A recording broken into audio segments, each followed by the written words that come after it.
In this lesson, you'll know and use the formulas for the circumferences and areas of circles. So everyone knows what a circle is, and the question is, how do you find the area and circumference of a circle?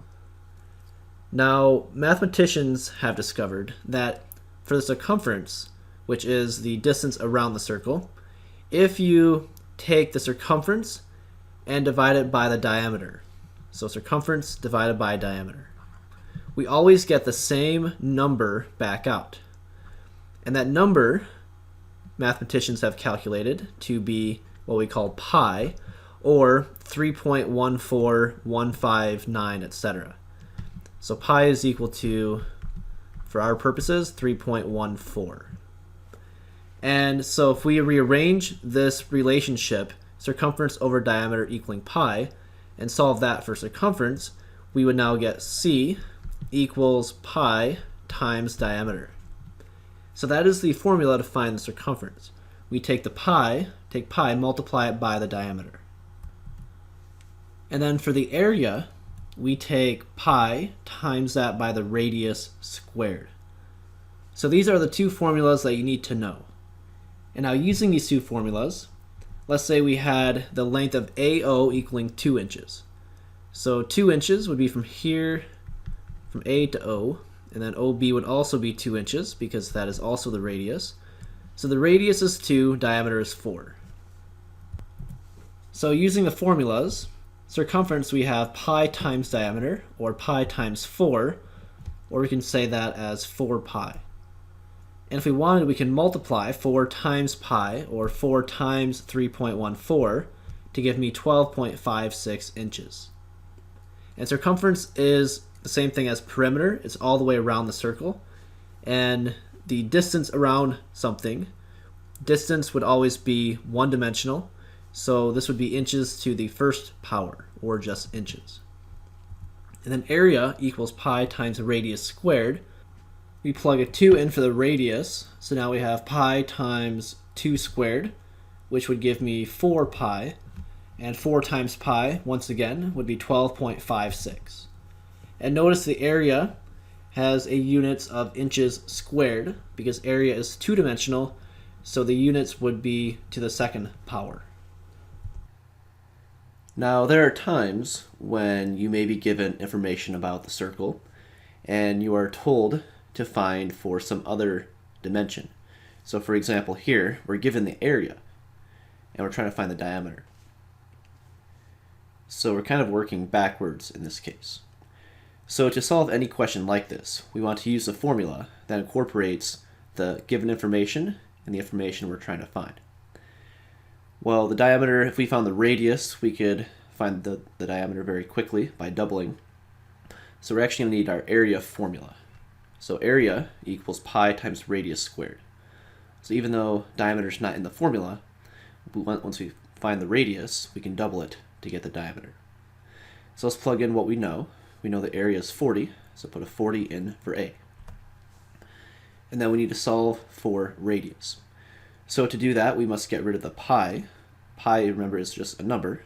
It's 3.14, etc. So to get rid of pi, we divide both sides by pi. So now we have 40 over pi equals radius squared. And if you take 40 divided by pi on your calculator, you're going to get approximately 12.7324, etc. Now to find the radius, we still need to get rid of the squared. So to get rid of the squared, we can take the square root of both sides.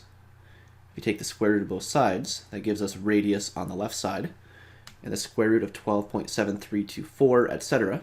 would be approximately 3.57. And then if we double that, that's going to give us the diameter. So the diameter will be approximately, and 3.57 times 2, 14 carry the 1, we're going to get 7.14 inches.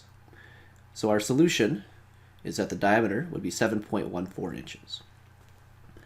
Now it's worth noting as well that as you are solving, and if you're using a calculator, it is best to keep the unrounded answer in as long as you can.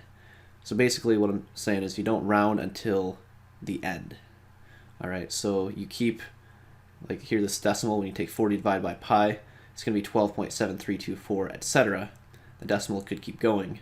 Keep that entire number in your calculator, and then take the square root of that large number to get some answer.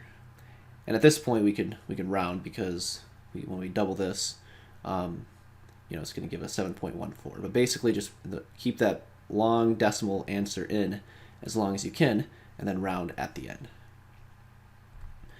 Here's another example where we are trying to solve for the diameter, and in this case, we're given the circumference.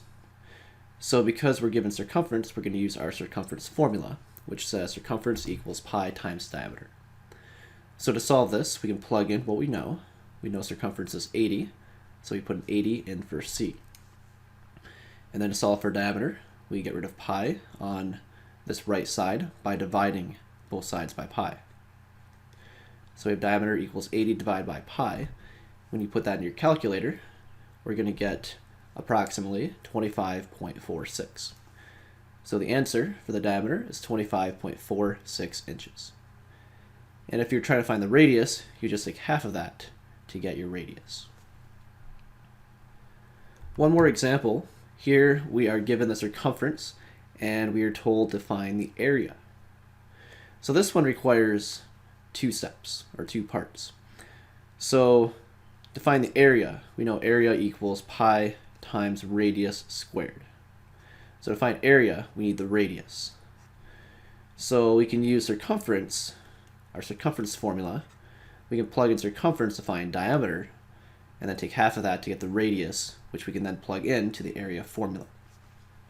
So part one is finding what is the radius. So we use circumference formula, c equals pi times d. We plug a 50 in for c, and then solve for diameter by dividing both sides by pi.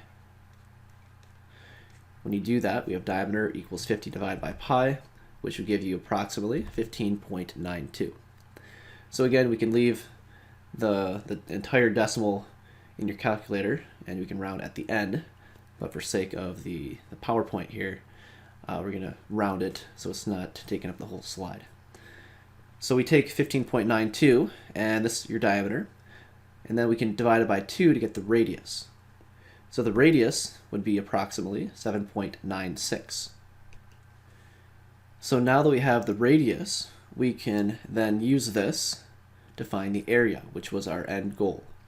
So we can use our area formula, a equals pi times radius squared. We can take the 7.96 inches, we can plug that in for the radius into the formula.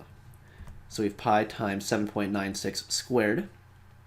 7.96 squared would give you 63.33 as a rounded number. And then multiply by pi. When you multiply by pi, you get 198.94 inches squared. And that concludes our lesson for today. We will see you next time.